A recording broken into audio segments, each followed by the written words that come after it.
Right, welcome to Dreadnought Customs, and yet again I've cocked up. For some reason I've managed to film 2 days worth of videos without any audio, which is a shame for you guys because it was pretty brilliant. Loads of hints and tips, songs, poetry, you know, general jizz. So yeah, I'm gonna have to kind of dub over a lot of it. So apologies if it's a bit shit, but hey, it's better than nothing, possibly. Um, yeah, sorry. It won't happen again. I can't promise that. Okay, let's see how this works and if it works at all. Right, okay, so this is the car how it is now. I think the last episode was prepping for the national meet. Unfortunately, the person who was meant to be driving this up couldn't make it in the end, so I took my brown car up. There we go. There's a little fella, um, which is pretty much done now. A couple bits got to sort out. Brakes need a little bit of a tinker. Still needs a remap, but other than that, she's driving well. So back to the GT2. Um, yeah, about time it got painted, to be honest. Yeah, loads of interesting stuff I'm saying there. Um, okay, so what else has been going on? Bought a Tropic the other week. Um, quite rare car, very rare in the UK. So hopefully I'll do some videos on that in the future. Um, what else has gone on? Apart from that, it's not really a great deal that's changed. The dark blue car here has been sold, pending collection and payment. It's going to a Scirocco person I know who's had a lot of Siroccos before, so he'll do something good with that. I think he's doing a diesel conversion. So that'll be back on the road and yeah, should be all good. It needs to go to a good home. I had good plans for that, but hey, I've got enough. So yeah, I think he's chucking a PD130 engine in his plan. Car's pretty solid. So yeah, all good. Okay, yeah, the Tropic I bought, this came with this Zender splitter, which air dam thing, proper Zender X1. Got a couple of little issues with it, just some of the bolt holes around the sides there have snapped a bit, and other than that though, it'll probably go on the GTI quite well, quite nicely because it's got a correct period. Also got some nice Zender turbo phase 2 wheels as well. Picked them up the other day, so they'll go on the GTI as well when I finally get around to it. A couple of other cars to build first.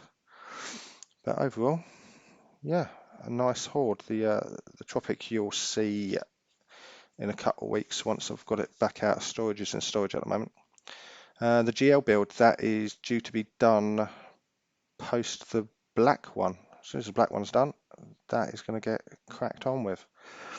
Oh yep, set of Gotti cup wheels. I think they're quite rare really. I've not seen too many, but they're a bit flaky, but they're pretty straight, good condition. So not sure what car they go on yet, but you know they're up for a good price, and I quite like them. So one for the collection for now. This one, nothing's happened to that. It's just sat there really collecting parts and dust.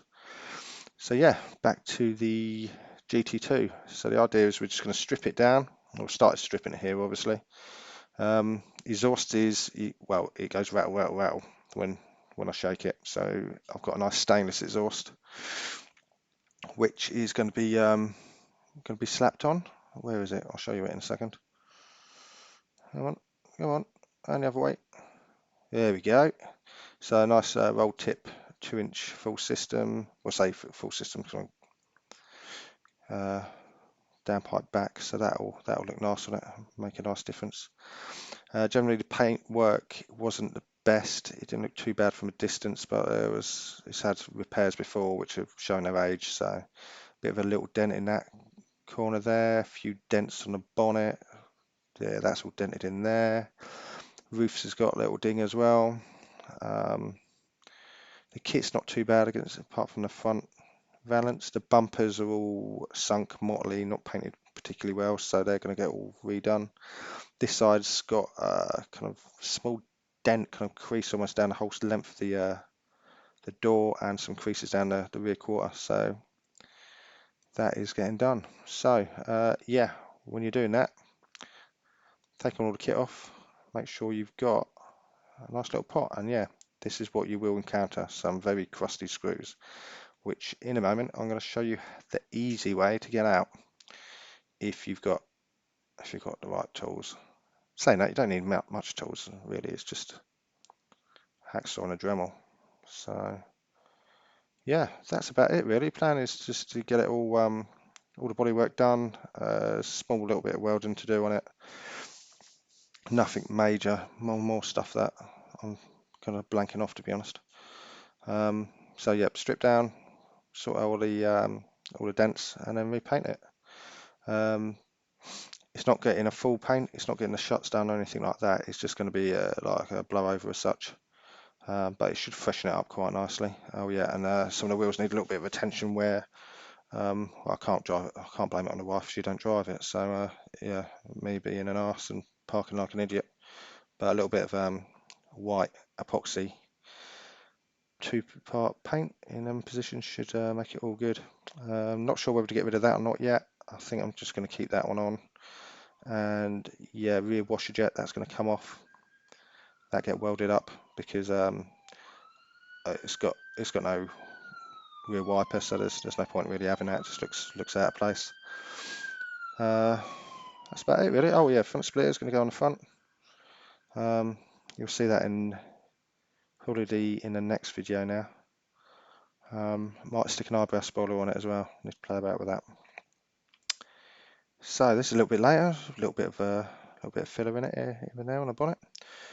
And yeah, just started taking the kit off. So correct procedure for doing the kit really. If I was doing it all in one go, I'd jack the car up onto all four, take front and rear bumper off, rear valance, front valance, the 2 side skirts, and the arches come off last because some of the screws are underneath the rear valance and underneath the skirts.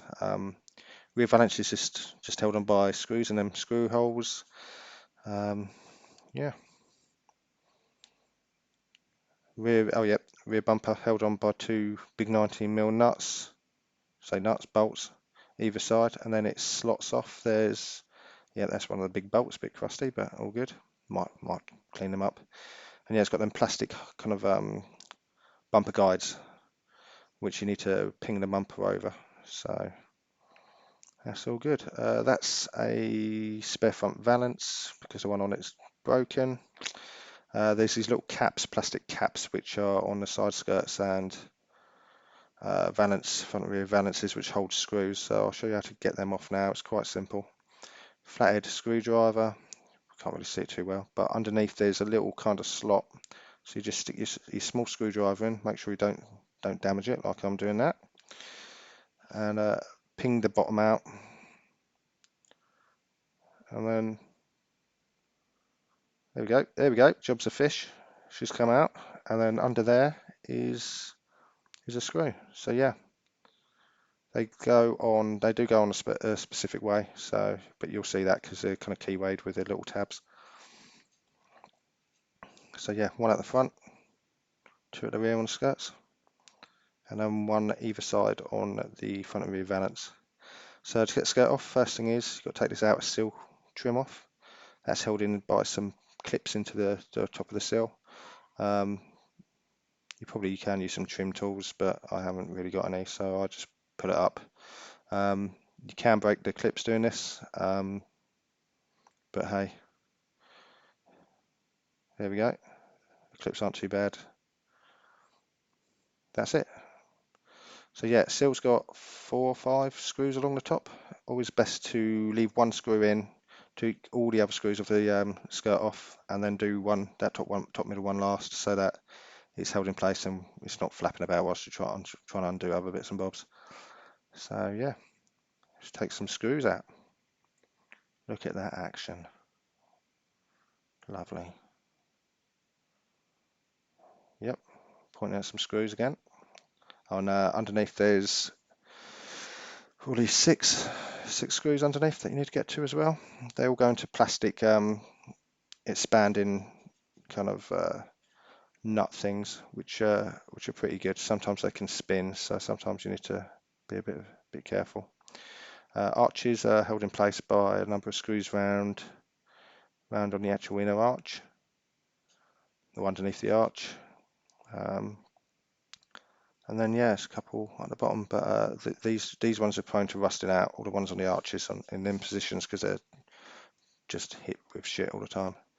So in a minute, I'll show you how I get them out. The crusty ones, that is.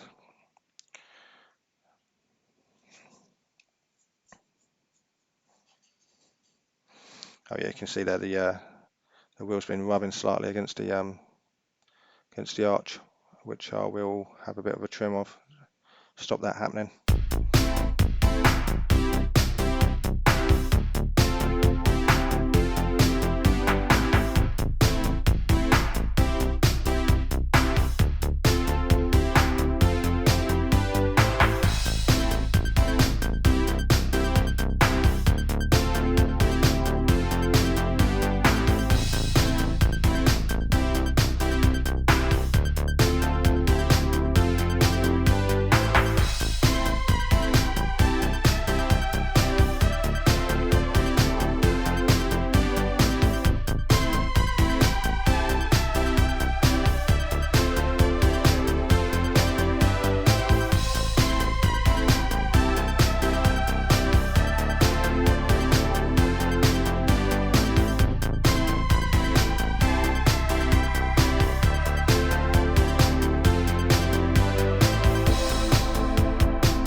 Right, lovely bit of song work there by some chap. Anyway, yeah, crusty screws, rusty ones, how do you get them off? Mole grips. If you've only got mole grips, it's an option, but it's not the best option. Hacksaw slot in it, then use a flathead and unscrew it. That works quite a lot of time on the forward face screws. The rear face screws, the lower one is recessed, so you cannot use a hacksaw. Now be careful with the hacksaw, because you can easily damage the body kit, cause yourself more work, or you can damage the paint on the inner arch and cause it to rust out at some point, because these are a bit prone, aren't they? So in a second, after I've finished showing off my bald patch, I'll show you the third option, which is a Dremel. Here we go, I'm off to get it. No, I'm not, just a screwdriver. I'll get it in a minute. Anyway, yep, Dremel. Whenever you use a Dremel, especially with a cutting blade, make sure you wear eye protections, because the bastards they do have a habit of shattering in your face now and then. But Dremel's nice and easy. Nice bit of eye protection, cut a slot in it, and then yeah, you just unscrew it. This is very good on the rear lower one, because you can get in that recess with the Dremel. You've got to be a bit careful not to get it too hot, because if you get it too hot, it's going to melt the plastic and burn your hands when you take it off. But yeah, if you see that one's recessed, but you get your cheeky Dremel in there. There we go, and then you can get it out nice and easy. So that's how you get all the screws off. Not too bad. Then the arch is actually held on with some like sealant, PU sealant around it all. This one's been off before, so it's not too bad. I find a bit of brute strength usually gets it off. Obviously don't yank on it too much, because you will bend the plastic and you can damage and crack the paint and stuff, so you'd have to sand all that off. I've used a 30 centimeter ruler here and there to jab at it, but you know, it's a bit of a pain in the arse. You can use other stuff, but I find just hoik it off like a real boy. And then that's it really, that's the arch off. So that'll be it for this episode. I'll do another one soon, which will have door card removal, roof strip removal, a few other bits as well prior to paint. So thank you for watching, and I'll see you soon. Please subscribe.